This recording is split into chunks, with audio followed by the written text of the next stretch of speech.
Still months away from the start of the NFL season, the league released its full schedule a couple of hours ago, and we now know when and where the Packers will be playing this upcoming season. To break it all down, let's bring in WMTV sports reporter Anderly Penwell with a full look at that schedule. Well, yeah, Mark, Matt LaFleur is entering his 6th season as the head coach of the Packers, and he's never played game 1 of the regular season at Lambeau Field.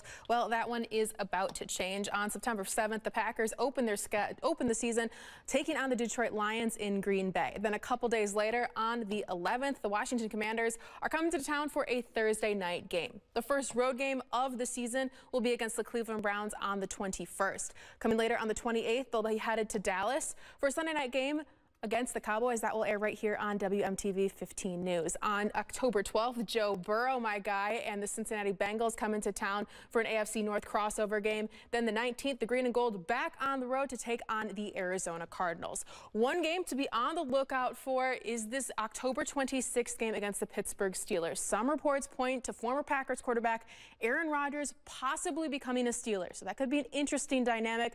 That game is also a Sunday night football game. The Packers are back at home for 2 straight games, November 2nd against the Carolina Panthers, and then the 10th against the Philadelphia Eagles, the defending Super Bowl champions.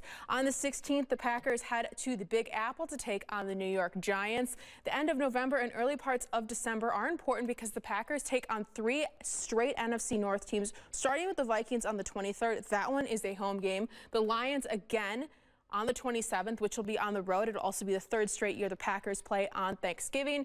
And then the oldest rivalry, in my opinion, the best one, the Chicago Bears on December 7th at Lambeau Field. And to wrap up the last 4 weeks of the season, on the road against the Denver Broncos at the 14th. Then on the road in Chicago, and then back home against the Baltimore Ravens. The Packers will wrap up their season at US Bank Stadium against the Vikings. Now, those last 3 games of the season are still TBD on the time and dates due to flex schedule. That's why I didn't mention those. To see the full schedule again, you can head to WMTV15news.com. I'll have more on this coming up later in sports. Live in studio, Anderly Penwell, WMTV 15 Sports.